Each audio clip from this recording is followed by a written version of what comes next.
Assalamualaikum warahmatullahi wabarakatuh. Bintang tamu di Pablo kali ini ada hubungannya dengan berkaitan ya dengan kesehatan fisik atau tubuh bagi anak yang berkebutuhan khusus atau difabel. Nah, langsung ngobrol-ngobrol asik aja nih, santai sama Kang Rijal. Kumaha Kang Rijal, kabarnya sehat? Alhamdulillah. Alhamdulillah.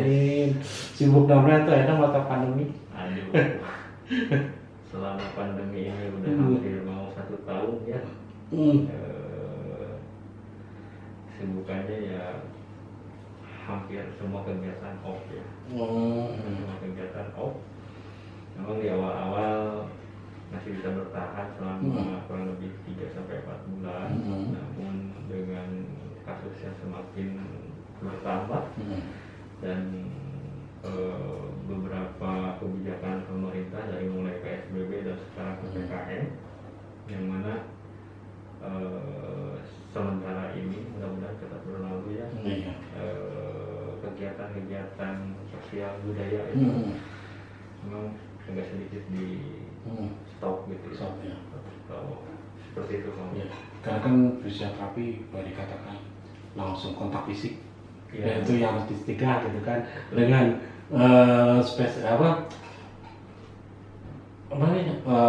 jaga jaraknya. Nah itu sangat tidak mungkin sekali untuk fisioterapi gitu kan untuk melakukan pengobatan secara langsung gitu. Cuma yang diadakan harusnya bisa secara online ya atau mungkin secara internet.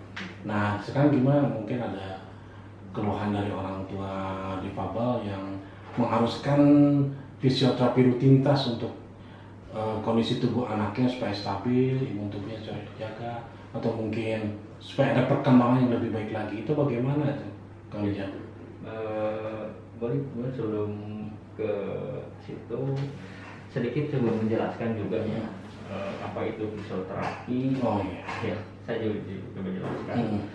Fisioterapi adalah pelayanan kesehatan yang dilakukan oleh fisioterapis untuk mengoptimalkan kualitas hidup dengan cara mengembangkan, memelihara dan memulihkan gerak dan fungsi yang berpotensi terganggu oleh faktor penuaan, penyakit, gangguan fisik dan faktor lingkungan yang terjadi sepanjang dalam kehidupan. Ya. Nah, dengan cara apa? Melalui metode manual dengan peningkatan kemampuan gerak, penggunaan seperti dengan alat, latihan fungsi dan komunikasi seperti itu. Itu fisioterapi. Itu fisioterapinya. Nah, kalau fisioterapisnya ya ini saya seperti orangnya. Nah, menjawab tadi selama pandemi ini seperti apa? Memang di awal-awal kita kesulitan ya. Bagaimana nih cara penanganannya seperti apa? Kita memang kesulitan. Nah, di awal-awal kita adakannya telehealth ya, telefisio lah seperti itu. Tapi ternyata sulit gitu. Sulit, maksudnya sulit itu tidak semua bisa mengakses gitu ya. Tidak bisa mengakses yang namanya daring seperti apa ya, nggak tahu itu memang tidak bisa mengakses atau memang dengan kesibukan yang lainnya seperti apa. Nah, lambat laun ke sini kami juga ya harus bisa gitu ya, harus menyediakan gitu, pelayanannya seperti apa. Terutama saya gitu ya, yang memang notabene tidak bekerja di rumah sakit, hanya bekerja di klinik dan di pelayanan masyarakat gitu ya. Di sini mungkin di RBM gitu. Jadi bagaimana gitu. Nah, itulah.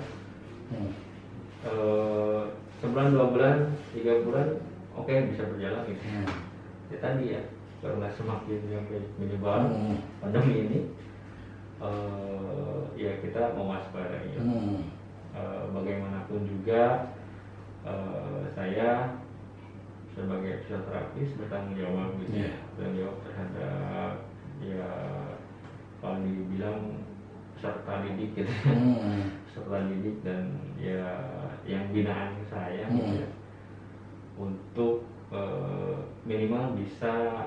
melakukan apa yang sudah saya latih, apa yang saya sudah PR-kan. Dan itu saya sudah beberapa daerah atau beberapa wilayah itu ada grup WhatsApp-nya, jadi kita pantau kalau dulu sih per minggu gitu ya, per minggu kita pantau seperti apa dan diingatkan lagi oleh kadernya bagaimana. Begitu. Itu diingatkan pada orang tuanya juga. Ya, orang tua anak difabel. Nah, yang disiplin ada banyak presentasinya, lebih banyak disiplin ya untuk mengajarkan kembali kepada anaknya atau lebih sedikit gitu. Biasanya kan mama gitu kan, wah dengan kegiatan masaknya apa gitu kan, hingga yang seharusnya dilakukan rutinitas untuk mengajarkan kembali fisioterapi katanya sih tidak lagi tersanggupi lah. Mungkin dengan malas atau dengan mungkin harus mengajarkan anak yang lagi daring dan sebagainya gitu kan jauh. Ya, itulah apa ya, fenomena yang terjadi memang seperti itu. Bilangnya ke saya sih dikerjakan, ya. Tapi ya kembali lagi lah ke orang tua. Kalau memang akan apa ya namanya menjaga atau mencegah lah lebih kalah yang lebih buruk, ya dikerjakan.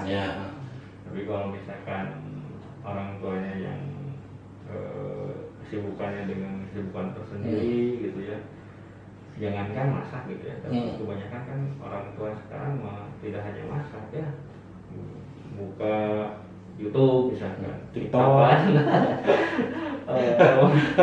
lebih penting seperti itu gitu ya, anaknya mau anaknya terabaikan gitu.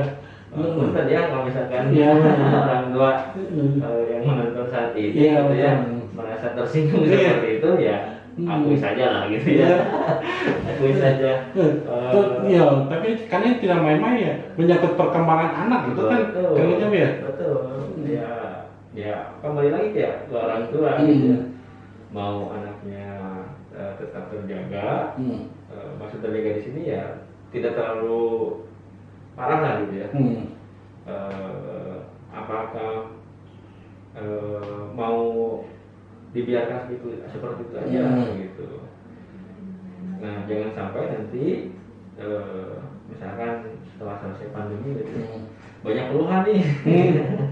Wah, ini nggak bisa anu karena alasannya nggak ada ini, nggak ada layanan, nggak ada apa. Jangan sampai seperti itu. Kita juga sudah memberikan memberikan namanya wanti-wanti gitu. Inilah yang harus dikerjakan.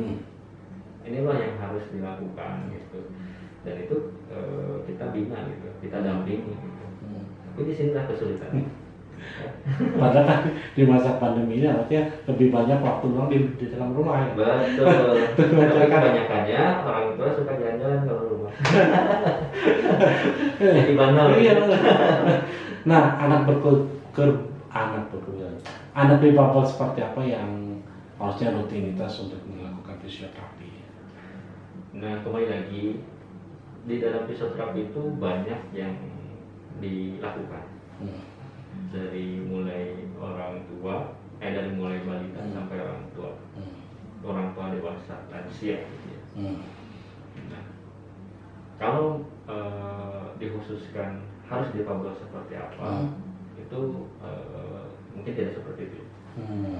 Tapi kita lihat dari usia pertumbuhan dan perkembangannya, berat atau tidaknya, itu kan dilihat dari situ.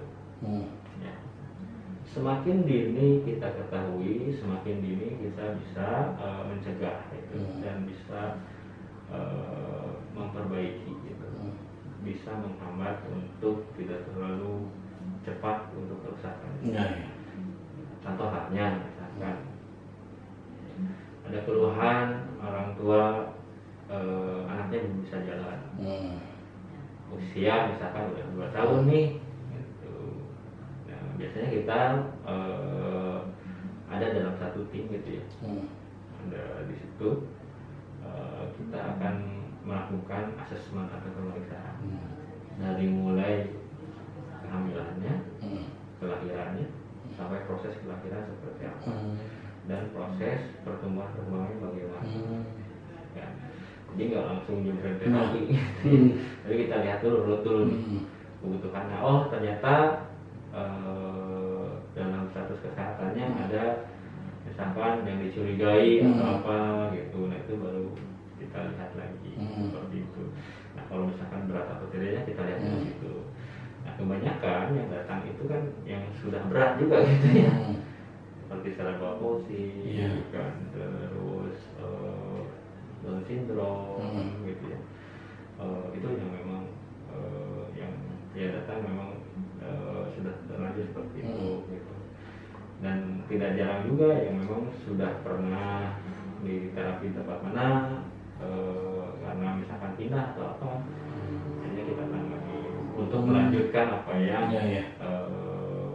yang perlu dilakukan, treatmentnya seperti apa, begitu. Ya, kalau kalian saya rasa sih, kalau saya GBS nih, ya, termasuk pemulihan tuh kalau udah remisi dari obat-obatan gitu kan, itu yang harus dilakukan adalah fisioterapi gitu. Berarti kan itu sangat penting sekali fisioterapi untuk pemulihan. Nah, tapi ada nggak Kang Ujang misalkan bisa diprediksi kali ya bahwa saraf seperti ini tidak bisa disembuhkan yang mengakibatkan difabel, saraf seperti ini masih harapan untuk bisa disembuhkan atau diperbaiki. Ada nggak tanda seperti itu? Atau misalkan apa ya, lebih ke mendiagnosa lah, mendiagnosa seperti itu. Ada kan saraf ini bisa disembuhkan dan tidak gitu. Nah, dan tadi diperlukannya bekerja sama dalam satu tim seperti itu. Jadi kita tidak bekerja sendiri, di bekerja sama tim, apalagi dengan kasus-kasus seperti itu gitu ya. Kita kan di sini melihat dari perkembangan bagaimana gitu ya. Terus melihat dari seperti GPS. Nah GPS kan tidak terjadi begitu GPS langsung. Kan, berlangsung dengan sekian lama gitu ya, baru terjadi seperti itu, ternyata ada penurunan fungsi seperti apa. Nah kita bisa menghambat penurunan fungsinya itu gitu. Kalau misalkan sembuh atau tidaknya kita tidak bisa menentukan. Tidak menentukan maksudnya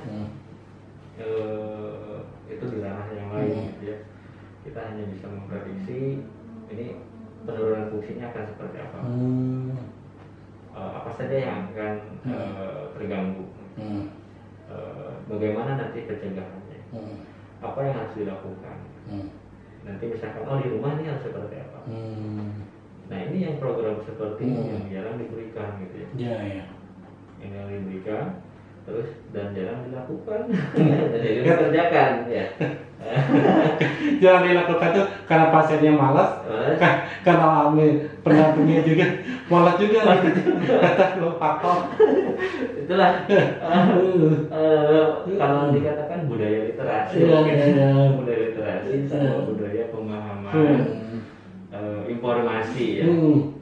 Banyak menerima informasi, tetapi mengungkapkannya itu suka salah. Akhirnya jadi hoax ya. Dulu mah tidak ada hoax ya. Sekarang bukan adanya hoax. Hoax. Itu mah hoax katanya. Yang dipercaya seperti itu. Gitu.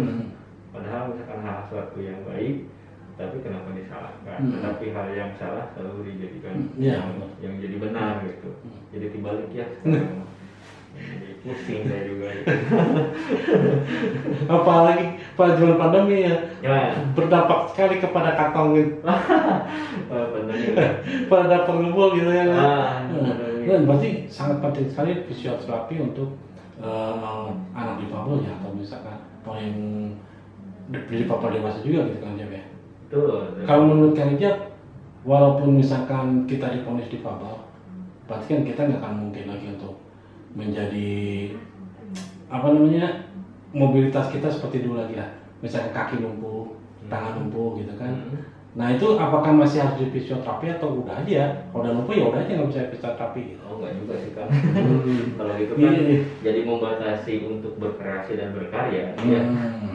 Ya disinilah kita harus kerjasama dari kami segi fisioterapi akan mencoba untuk melihat ya, kemampuannya sampai mana. Jangan sampai dengan kemampuan yang ada menjadi terbengkalai gitu.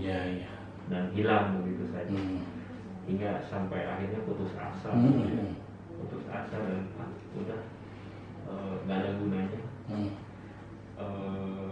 udah nggak bisa diapa-apain. Nah biasanya kalau di luar negeri gitu ya, belum di Indonesia. Mudah-mudahan di Indonesia ada ya. Insya Allah.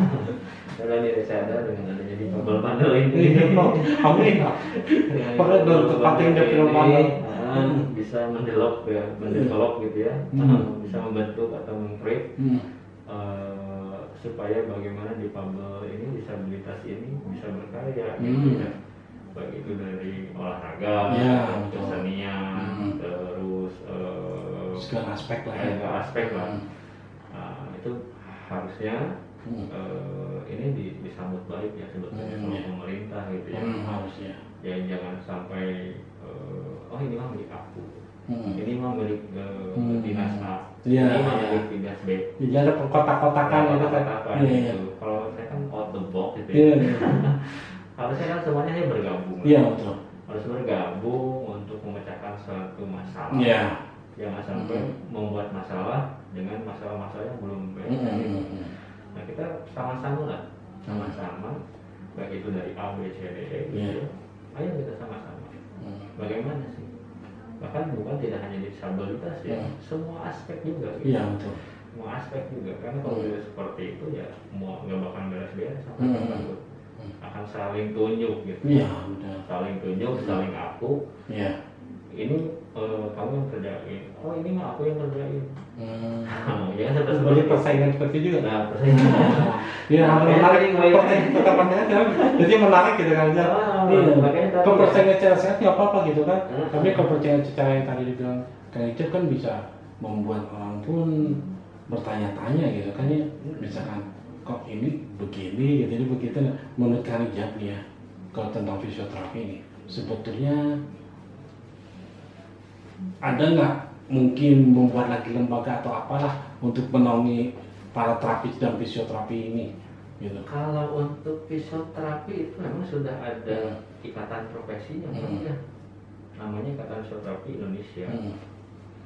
Kita udah dinaungi di situ. Di situ. Ya, kita udah dinaungi di situ. Bahkan untuk spesialisnya pun udah ada.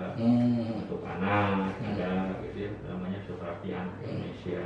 Terus untuk yang geriatri juga ada gitu ya. Untuk sport juga ada, bahkan sport yang lebih lebih booming gitu ya. Karena ya olahraga ya. Terus fisioterapi dengan spesialis lainnya lah, ada banyak seperti itu. Nah sebenarnya kita udah ada seperti itu. Nah tinggal bagaimana masyarakat mengenal kita. Bahkan masyarakat butuh dengan kita. Jangan sampai kitanya menggebu-gebu masyarakatnya, siapa kamu gitu kan. Fisioterapi kan main aja sih gitu kan. Cuma ditekap-tekuk. Gerak-gerak udah aja gitu. Gerak udah, digosok pakai alat, dipanasan pakai lampu. Kan hal seperti itu yang harus diedukasikan ke masyarakat gitu. Dan ya mudah-mudahan dengan adanya seperti ini kita bisa lebih terkenal, bisa lebih membudidaya dan di masyarakat, dan masyarakat lebih mengenal kita seperti apa. Gitu. Nah seperti yang tadi katakan Kang Liza, fisioterapi. Nah yang paling banyak kan begini Kang, saya juga sering dengar ada yang sekarang ditekuk-tekuk gitu kan, sekedar alat adalah mungkin seseorang yang mengakunya terapis dengan menterapis seperti terapis yang ajarkan gitu, itu kan bisa berpengaruh dampak sangat besar gitu kan, kalau tidak ada ilmunya gitu kan. Nah itu menurut Kang Wijep harusnya seperti apa kita untuk mengantisipasi orang-orang seperti itu gitu? Itulah Indonesia ya, sulit dikendalikan. Sebagaimana populasi kita gitu. Dengan 287 jiwa, juta jiwa gitu ya. ada yang seperti itu kan 0,5% itu udah pusing gitu ya, maksudnya bagaimana kami menyikapinya. Kembali lagi ke ya tadi satu ya, penyampaian informasi. Nah, menyikapi hal seperti itu memang akan sangat berbahaya. Ya. Jadi orang-orang itu hanya melihat tidak melakukan namanya apa sih yang harus dikerjakan. Mereka tahunya tahu aja gitu. Kalau kita kan dari awal kan tadi saya sampaikan ada proses pemeriksaannya dulu gitu. Ada asesmen namanya. Kebutuhannya apa nih? Jadi nggak berat langsung terketuk. Meskipun memang kalau melihat cuma itu kita juga bisa gitu. Nah, cara seperti menakutnya pun kan kita harus hati-hati. Kan spastik gitu ya. Tiba-tiba ditarik. Misalkan melawan gitu kalau gitu kan teriak, oh nggak apa-apa, bagus. Tapi kan kita lihat dulu nih, ini tuh teriaknya kena sakit atau kaget gitu, seperti apa lah gitu. Ya orang-orang yang ngaku-ngaku sebagai terapis kan nggak bakalan tahu. Iya betul, kayak gitu apa feel atau sense-nya itu akan berbeda lah. Karena kami memang dididik dan dibina gitu ya. Tidak hanya asal-asalan melatih gitu. Dan itu ada sekolahnya gitu. Bukan kursus gitu. Itu jahit gitu. Salah sih kena kain nggak apa-apa gitu. Kena tubuh manusia gitu. Ya saat ini kita pendidikan udah sampai profesi. D4 S1 profesi juga udah ada gitu. Nah, satunya di Bandung ada. Di Cimahi ya. Itu istilah Akademi Fisioterapi. Fisioterapi. Ya, sekolahnya ada di situ. Begitu kan. Nah, sekarang gini kan. Baik sekali keluhan dari kawan-kawan juga ya. Atau orang tua yang mempunyai difabel berat anaknya. Aduh, saya terapi teh mahal. Belum lagi ongkosnya. Belum lagi nunggunya capek gitu kan. Nah, ini menurut Kang Rijab solusi seperti apa yang tepat untuk mengantisipasi seperti itulah solusinya?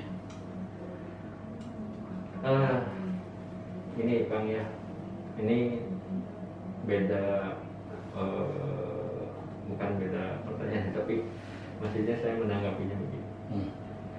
Memang hal seperti itu akan muncul ya, akan muncul dan cenderung menjadi beban. Iya, betul. Beban terutama untuk masyarakat. Di satu sisi mereka butuh, sisi lain juga dari segi SDM juga sepertinya kurang. Apalagi untuk di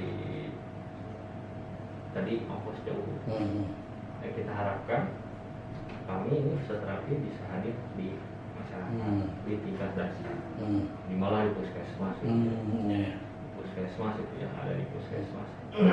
Nah, ternyata kami itu fisioterapi itu bukan salah satu tenaga kesehatan dasar dari 9 kalau tidak ada. Tidak ada 9 tenaga kesehatan dasar yang harus tersedia di puskesmas. Nah, tapi di situ berbunyi kalau misalkan tadi kembali lagi masyarakatnya memerlukan pelayanan tersebut, itu bisa diadakan, bisa dilaksanakan. Jadi kembali lagi apa ya namanya itu, kita tuh namanya kalau misalkan ke pemerintah tuh audiensi ya, audiensinya kuat gitu ya, pasti kita akan lebih kuat lagi. Ya di gubernur kalau dipertimbangkan dan lebih kebijakan gitu kan. Paling terima waduh tentunya gitu. Kita bisa tidak hanya di Bandung, seluruh nasional. Iya betul. Dan ini harapan terus gini kan aja biasanya masih bingung juga nih tentang rehabilitasi dan fisioterapi. Itu maksudnya gimana tuh terbaca rehabilitasi yang fisioterapi ya? rehabilitasi itu rumahnya ya. Ya. Kita ada di dalamnya. Gitu. Jadi kita sama-sama bisa dalam satu wadah, gitu. satu wadah rehabilitasi. Ada di sana di dalamnya ada fisioterapi, ada okupasi, ada terapi bicara dan lain-lainnya ada di sana. Jadi kita dalam satu bentuk tim keluarga rehabilitasi. Nah kalau rehab itu kan memperbaiki yang rusak gitu, misalnya gitu ya, memperbaiki yang rusak untuk jadi baik gitu ya. Nah, di dalamnya kan tidak hanya merehabilitasi tapi habilitasi juga ada. Jadi mengajarkan yang belum orang ini mampu atau bisa atau mengajarkan anak ini belum bisa apa, jadi kita ajarkan seperti apa. Jadi ada rehabilitasi dan ada habilitasi. Nah kalau yang tadi RBM, ya, RBM gitu kan, rehabilitasi berbasis masyarakat. Nah ini sebenarnya bisa menjadi salah satu jembatan untuk solusi fisioterapinya, tempat fisioterapi gitu kan, atau mungkin sesuatu hal yang berkaitan dengan fisioterapi pada anak difabel atau mungkin dewasa juga gitu kan. Nah gimana menurut Kang Dijami? Alhamdulillah dengan RBM ini sedikit bisa mempromosikan terapi.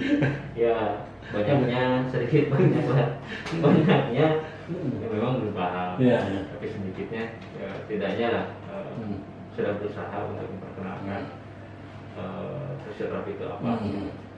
Dan ya saya jujur baru masuk RBM itu di tahun 2013-2014.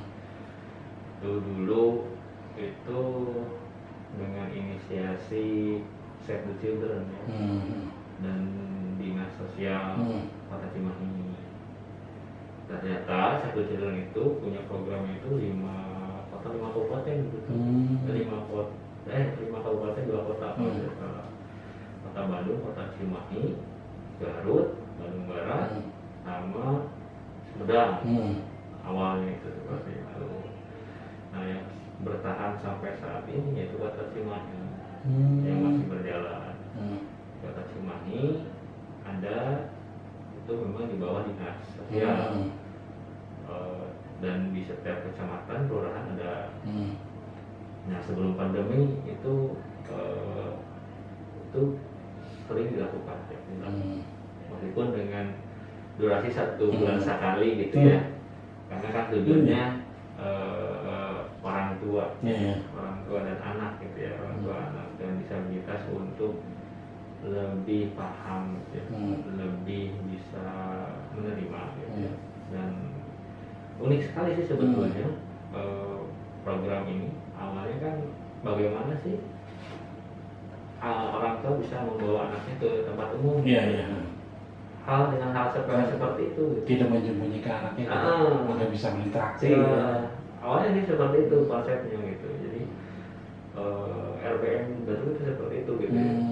Kalau RBM secara utuhnya memang nggak seperti itu, tapi mungkin di apa ya, disesuaikan dengan kondisi ya, kondisi masyarakat ini kan banyak ya yang apa ya, melihat disabilitas itu jangan dekat-dekat sama anak. Ada yang takut tertular kan gitu. Betul. Gitu kan ya. Kan orang tua kan tuh bayangan di keluarga untuk diajak ke mana pun ditutupan. Betul. Nah makanya dengan program seperti ini diinisiasi seperti itu dan dibumbui dengan ada halnya fisioterapi.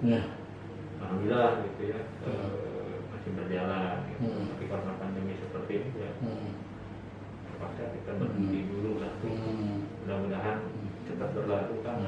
Ya karena banyak juga orang tua yang difabel yang mengharuskan terapi anaknya tidak mempunyai biaya.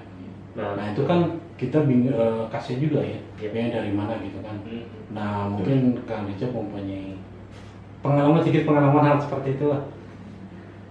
Banyak sih.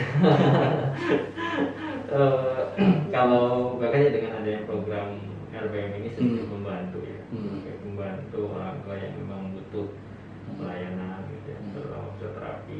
Iya. Di samping dengan adanya asuransi lainnya, kan BPJS ya, BPJS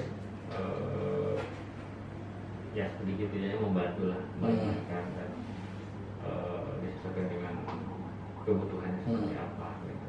Dan alhamdulillah gitu ya, orang tua dan masyarakat juga sangat antusias itu ya, dan sangat menanti-nanti juga. Kapan ada lagi? Iya itu. Kapan ada lagi kan? Kapan ada lagi itu? Mudah-mudahan secepatnya